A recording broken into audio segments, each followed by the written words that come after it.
Good morning. Wow, y'all are awake. Nice. So my name is Kavya, and I'm here today to talk to you about using performance modeling, which is theory, to use it to analyze real-world systems. Now, why might we want to do this? Well, ideally, we care about things like user experience, so we care about the response time of our systems. And ideally, we want to give them a good user experience without breaking the bank. So we care about things like our system's capacity and whether it scales. And so, as systems designers and builders and performance engineers, we spend many a night trying to answer questions like this.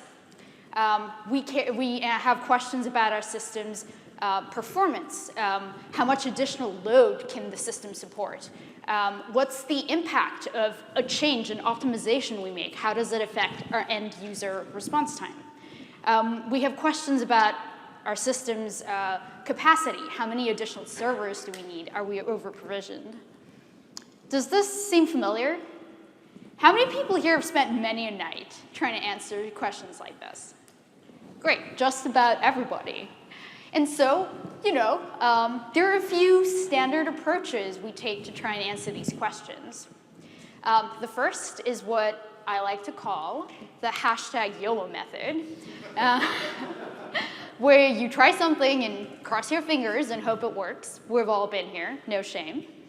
The second method is load simulation, where the idea is you gradually apply load with the goal of stressing your system to empirically determine its performance characteristics and the bottlenecks. Now, I'm a huge believer of load testing, so we'll come back to this a few times today. But the focus of today's talk is on the third approach, which is performance modeling. Now, performance modeling speaks to the idea of taking your real-world system, representing it as a theoretical model, analyzing that model, and then applying those results back to your system. Now, the crucial thing to know about performance modeling is modeling, by definition, makes assumptions about the system. In the case of the queuing theoretic models that we're going to mostly look at today, it makes assumptions about the arrival rate and the arrival distribution of your requests. It makes assumptions about the order in which requests are processed and assumptions about the service time distribution. Now, in order to use a performance model and the results of a model, your system must satisfy those underlying assumptions.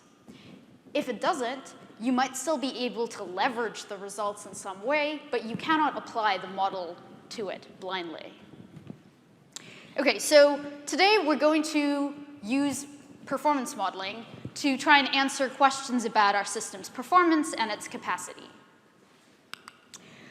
Specifically, we will first look at a single server system. We will then talk about a cluster of servers. And then finally, we'll take a step back and see what we can take away. All right, then, let's get started. So let's say we have a simple web server, single server system, a simple web server. Requests come in at some arrival rate, and then your web server processes them. It might talk to downstream services, pretty straightforward. Now, questions we typically have about such a system are, what's the maximum throughput of the server given a response time target, right? We have an SLA. What is the maximum requests per second our server can support while satisfying that SLA? So in this graph here, we see at 4,500 requests per second, we're still nice and below our SLA threshold. And our question is, what about at 5,000 requests per second? What about at 10,000 requests per second? The second question we might have about such a system is, how can we improve the average response time to give our users a better experience? Now, we're going to use performance modeling to study the system. by modeling it as a queuing system. The way this works is requests come in at some arrival rate. Now, when a request comes in, if the server is free, the request is processed. But if the server is busy processing other requests, requests queue. Now, the time a request spends in the queue is called the waiting time, or the queuing delay. We're going to use the term queuing delay today. And then finally, when the server is free, it picks off a request from the queue and processes it. And the time taken to process the request is called the service time. And then finally, the response is sent out. Now, as you can see, the response time in this case is simply the sum of the time the request spends in the queue, the queuing delay, plus the time spent being processed, the service time. Now, we're going to make 3 simplifying assumptions about this system. The first is that requests are independent and random. That is, they are not correlated with each other. They are not correlated with the response time. No, they are completely independent of one another. The second assumption is that requests are processed in first in, first out order, and one at a time. So you can imagine the server is a single core, single-threaded system. And finally, we're going to assume that the service time of requests is constant. So that is to say, the size of each request is the same, and it's constant. What this, in turn, means we're assuming is that there's no downstream saturation, right? We're assuming that the network, the database, nothing becomes the bottleneck. And this allows us to assume that the service time is constant. All right, so let's start with our first question. What's the maximum throughput of this server? Well, let's just use that queuing model to try and reason about it intuitively. Now, as the arrival rate, the requests per second entering the system increases, the server's utilization, its busyness, increases, right? There's nothing revolutionary about this. It's like if your boss shows up and gives you more tasks to do, you're going to spend a larger fraction of your life, of your time being busy doing those tasks. But our question today is, how does it increase? What is the relation between the arrival rate and the utilization? And queuing theory tells us, via the utilization law formula, that utilization is equal to the arrival rate times the service time. That is to say, the relation between utilization and arrival rate is linear. It looks like a line. OK, that makes sense. So what if the busyness of our server increases? Well, if our server's busyness increases, the probability of an incoming request finding the server busy increases, right? So the probability that incoming requests will have to queue increases, which means that the average queue length increases, right? Does that make sense? And so this in turn means that the average queuing delay, the average time a request spends in the queue, increases. Now again, our question is, well, how does it increase? What is the relation between the busyness of the server, the utilization, and the queuing delay? And queuing theory has an answer for that as well, and it captures it in the PK formula. Now, the PK formula has a full form. I think it's pronounced as the Polaczek-Kinchine formula, but I'm not entirely sure, so we're going to stick with PK today. And the PK formula tells us that the mean queuing delay is equal to this term that's dependent on the utilization, and these 2 other terms that are dependent on the distribution of the service time. Now, we're going to come back to those 2 terms later, because remember, we assumed that service time is constant, so we don't have to worry about those 2 terms right now. So looking at the first term only, we can say that the average queuing delay is directly proportional to that first term, right? Which is u over 1 minus u. Now, what does this look like in practice? Anybody know what that function looks like? It's a hockey stick. Right? And this is because as the utilization increases, that denominator goes to 0, so the entire fraction tends to infinity. OK, so we have that relation between queuing delay and utilization. What does this mean for response time, though? Now, remember, response time is simply the queuing delay plus the service time. So it's directly proportional to the queuing delay. So response time, the response time utilization graph looks like that infamous hockey stick that we all fear. Applying this back to our question, what's the maximum throughput of the server? Well, when the arrival rate increases and the server gets busy, its utilization increases, the mean queuing delay, and so the response time increases, and this response time increase is not linear, it's a hockey stick. So as long as we're in that low utilization regime, increasing the throughput, increasing the arrival rate, means our response time doesn't change a whole lot. But the moment we're in the high utilization regime, our response time is going to shoot up, right? And the reason for this is as we increase the throughput, after a certain point, our server is as busy as it can be. It can do no more work. So increasing the throughput only means that requests start to queue, right? So instead of throughput going up, response time increases. Does that make sense? OK, cool. So back to our question, what is the maximum throughput of the server? Well, in this case, we see the maximum throughput is about 5,500, because at that point, our response time has crossed that SLA threshold that we set. Cool.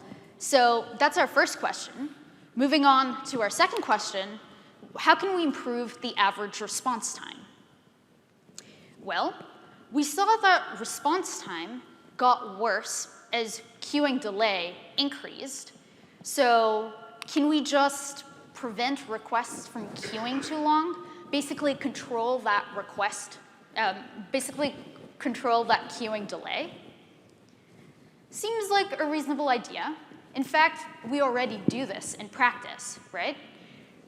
When we set a maximum queue length of any sort, this is basically what we're doing. So the way this works is requests come in. If the server is busy and the queue is full, requests are dropped. So this prevents the queue from getting too long and queuing delay from increasing unboundedly. Another way to do this is by client-side concurrency control, right? You have your clients observe when the server is getting overloaded, when requests are taking longer to return, for example, by setting a timeout. And at that point, your clients back off. This is a form of circuit breaking. There are a few other things you can do here. And I'd like to touch upon two uncommon and interesting approaches. The first is this algorithm called controlled delay. Now, Facebook implements it in their Thrift RPC framework. The key insight behind controlled delay is that queues are mostly empty. You still need queues for reliability to absorb bursts in traffic, but they're mostly empty. And the way Codel, controlled delay, uses this is it checks to see when the last time the queue was empty. And if the queue was last empty a long time in the past, it means requests have built up, right? It means the server is overloaded because the queue has not been emptied. And at that point, it'll still enqueue. Requests will still get enqueued, but they will get enqueued with a smaller timeout. So they tend to time out faster. So this is what the algorithm looks like. Here we check to see when the queue was last emptied. If it was greater than some time in the past, then you enqueue it with a smaller timeout. Does that make sense? OK. So that's control delay. A second uncommon approach is to process requests in LIFO order rather than FIFO order. Now, Facebook's PHP runtime does this adaptively. That is, queues start out as being first in, first out. And when they detect the server is getting overloaded, they switch to processing requests in last in, first out order. And Dropbox's reverse proxy Band-Aid is always LIFO. And the idea here, the reason to do this, is that when the server is not overloaded, it really doesn't matter what order you process requests in. But assuming stateless requests, of course. But when the server is overloaded, it makes sense to process the newest requests first rather than the oldest requests, which have been sitting in the queue for the longest and therefore are more likely to time out. There's no sense in wasting your server resources on those requests. OK, so at this point, we've talked about a few measures that are somewhat reactive, right, in that they intercept the queue length to control queuing delay and so response time. Can we be more proactive? Yes, we can. And for this, we turn back to the PK formula. And this time, we're looking at those last two terms, right? The first term, the PK formula, tells us that queuing delay has a linear dependency on the average service time. So by decreasing the average service time, we can get better response time. How might we do this? Well, we can optimize our application code, right? So this graph here, for example, shows us that after you make your request handling function or whatever processing, you make that faster, the graph hockey sticks later, so you can support a higher maximum throughput. And your response time stays nice and low. So that's the first term. The PK formula, the second term, tells us that the queuing delay has a quadratic dependency on service time variability. That is to say, the variance of your request service times. So if your requests are different sizes and there's high variance in how long it takes to process them, then it's bad because there is more queuing. And so what you can do here, for example, to decrease this, is you can batch your requests, right? So over here you have, that's the task size distribution before batching, and this correspondingly the blue line. And then if you batch them, and you keep your requests approximately the same size, your response time looks better. All right, cool. So at this point, we've successfully applied queuing theory modeling to our web server single server system, and we've answered the two questions we had about its maximum throughput and improving its response time.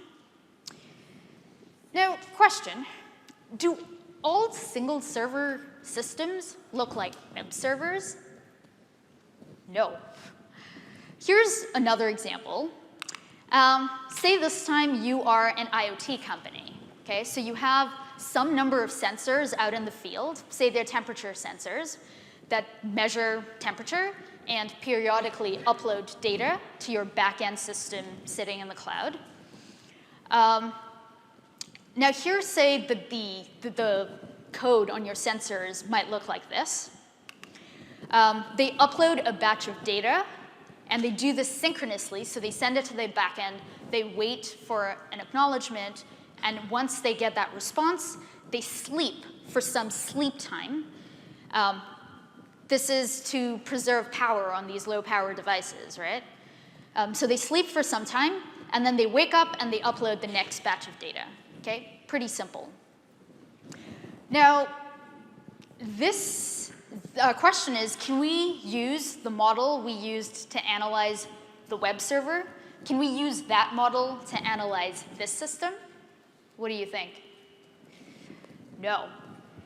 And the reason we can't is because this system differs from the previous system in two important ways. The first is requests are synchronized, right? A client sends its request, waits for the response before sending its next request. And the second difference that matters is that we have a fixed number of clients. We have a fixed number of sensors out in the field. And so we need a model that captures these two important properties.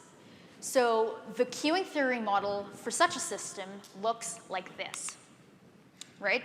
It captures that feedback loop relation between the response side and the request side of our system. And it captures the fact that we have a fixed number, n clients. Now, why does this matter, though? Why do these differences matter? Well, they matter in two important ways. The first is, because requests are synchronized, the throughput depends on response time, right? If your clients send the server some number of requests, and those requests start to take longer, so the response time increases, then those clients will be sitting there waiting for their responses to return before they send the next request, right? So the throughput decreases. The relation here is inverse. As the response time goes up, your throughput decreases because of that built-in negative feedback loop. Does that make sense? Okay. The second important difference is that because we have a fixed number of clients, the maximum queue length in this case is bounded. We have n clients, and each client can have at most one outstanding request to the server, so your queue length can be at most n. So, and if your queue length is bounded, in this case, your response time is bounded. Now, in the literature, this is called a closed system.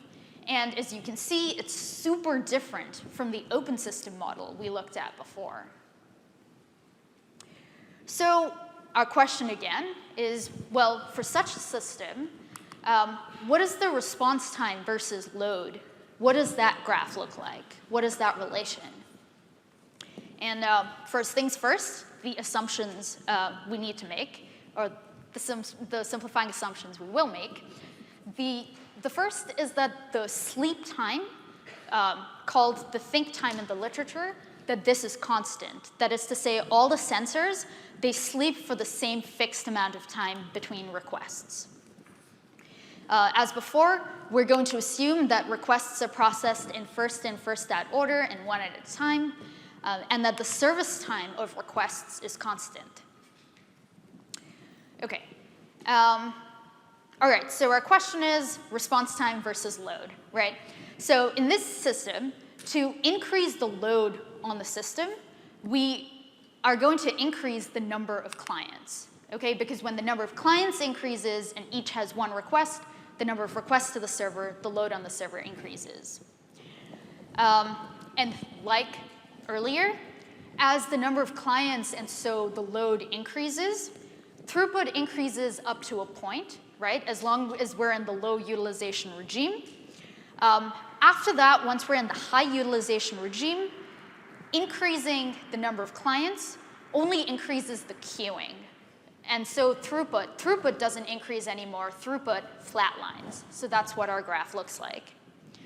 And our specific question is, well, what happens to the response time for this system in the high utilization regime? Queuing theory tells us to use Little's law. But before we get into Little's law, I want to clarify the model so we're all on the same page about how this model works. Okay? Now, in this case, the system is that entire loop. Okay? So requests can be thought of as being in one of three states. They can be sleeping on the device, they could be waiting in the server's queue, or they could be being processed in the server. Now, the total number of requests is the number of requests across all three states. And Little's law gives us a formula for that number, the total number of requests. And this formula looks like this. Little's law says that the number of requests in the system is equal to the throughput times the round-trip time of a request across the whole system. So the time the request spends sleeping on the device plus the response time. Now, we're assuming we're in the high utilization regime, so throughput is a constant. We also assumed that the sleep time is constant. So this simply becomes the number of requests in the system is simply a constant times the response time, right? What does this graph look like? Well, it's a line, right? So in this case, the response time only grows linearly with n. Applying this back to our question,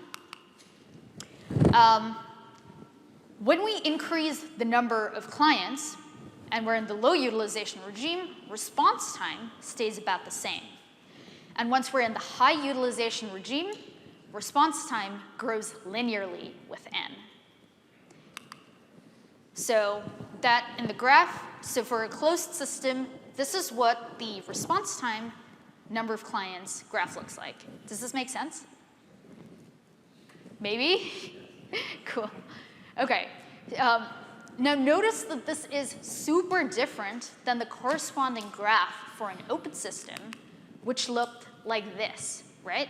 In the high utilization regime, that line is not a line, it's a curve that grows like a hockey stick. Okay, so at this point we've looked at open systems and closed systems and how they're different from one another. So it's hopefully obvious that we shouldn't use a closed system model to model an open system and vice versa, right? There's only one problem. Does the closed system model remind you of anything? Like the load simulators you might use to test your production systems?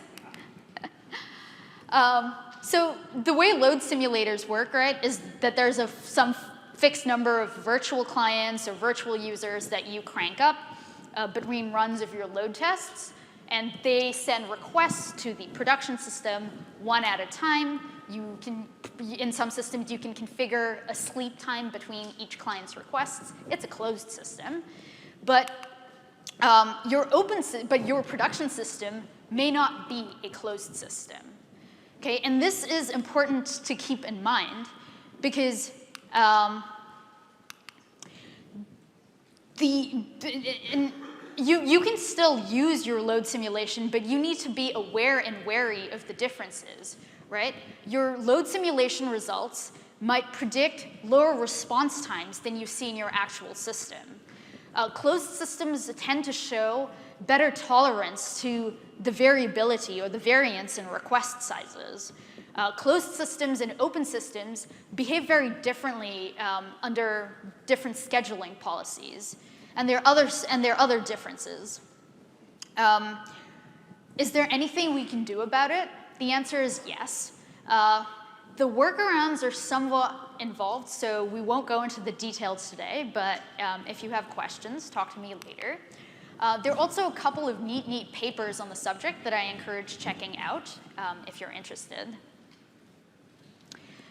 Okay, and with that, we can now move from single server systems to talking about a cluster of servers, because really our production systems look like this. Now, questions we have about such systems typically are to do with the capacity, right? Given we have this cluster, what is the, given we have this cluster, how many servers do we need in that cluster to support a target throughput? Another question we might have is, how can we improve how the system scales? That is to say, as we increase the number of servers in the cluster, how can we get better throughput? OK, so let's start with the first question. How many servers do we need? Well, we know the maximum throughput of a single server system. If we have a cluster of n servers, is the throughput of the cluster just n times the single server throughput? I wish. No. Systems don't scale linearly, so this is not the case. And systems don't scale linearly for two reasons. The first is what we can attribute to a contention penalty. Okay? The idea here is that there is some fraction of your workload that cannot be parallelized. And that serial fraction of your workload is not going to get any better by adding more servers. This is captured in Amdahl's law as well. In this case, as you increase the number of servers, it's possible that there's contention as well for shared resources. Okay, and this is captured by this notion of a contention penalty. And examples of this is like, for example, trying to grab a lock, right? And this contention penalty can be levied as some constant times n. And the idea here is this penalty increases as the number of servers increases, which is what you'd expect. The second reason systems don't scale linearly is because of something we call the crosstalk or consistency, coherency penalty. That is, if your servers have to coordinate to keep things consistent, there's a penalty that increases quadratically as the number of servers increases. Okay, an example here is like SMP cache pinging or servers trying to coordinate to keep things consistent. Cool, so our question is, well, we know that our cluster might have to pay these penalties, this contention and coherency penalty. What is its max throughput? And the literature tells us that we can figure this out using the universal scalability law. Now, don't let the formula scare you. We can work through it intuitively, and it makes sense. So the first line, the dashed line there, is the sought-after linear scaling. As the cluster size increases, throughput increases linearly. Now, the blue line here is what the throughput graph looks like if we have to pay that contention penalty. And finally, if we have to pay both the contention and the crosstalk penalty, we see that the system doesn't scale linearly or sublinearly. It in fact seems to scale or exhibit retrograde scalability, which apparently happens in practice, though it's kind of hard to imagine when. It does happen. All right, so that's the USL, and it gives us the answer to our first question. Now, moving on to our second question, well, how can we improve how the system scales? Well, the USL gives us the answer to that as well, right? The USL tells us that systems don't scale linearly because of contention and coordination, crosstalk. So if we can reduce or eliminate sources of contention and coordination, our systems will scale better. And this is exactly what we do by by doing things like using better data partitioning schemes and better load balancing schemes. This is what we can do by using smarter aggregation. So Scuba's time series data store, it uses an aggregation tree to aggregate results of your time series query, rather than using a flat hierarchy, because it means you can parallelize things better. You're paying less of a contention penalty. Other things you can do is you can use more fine-grained locking, you can use MVCC, et cetera. All right, so at this point, we've talked about single server systems, closed and open, open versus closed, and we've talked about a cluster of servers. Now it's time to take a step back and ask the big question, right? Where does performance modeling fit into our toolkit as performance engineers? And in my opinion, performance modeling is most useful and most powerful when used in conjunction with empirical methods of analysis like load simulation and performance experiments. And the reason for this is because, remember, performance modeling makes assumptions about the system. And it turns out to be quite difficult to validate those assumptions in practice, right? You need to know things about your arrival and service time distributions, and it's hard to get that data in practice. But what performance modeling does give us is a rigorous framework to do a few things. It gives us a rigorous framework to determine what experiments to run, right? If you get the data to fit the USL curve, to fit the response time graphs, those are the experiments you want to run. It also gives us a rigorous framework to interpret and evaluate the results. So for example, if your load simulation results look very different than your production system, now you know why, right? Or here's another example. Say your load simulation gives you a response time graph that flatlines. You know that that's not what your graph should look like. You know it should look like one of the graphs on the left, right? And the third thing is performance modeling gives us a rigorous framework to decide which improvements give us the biggest wins. And we talked about a few of these. And with that, it's time to say goodbye. Thank you all for coming. If you have questions, I'll be outside. Thank you.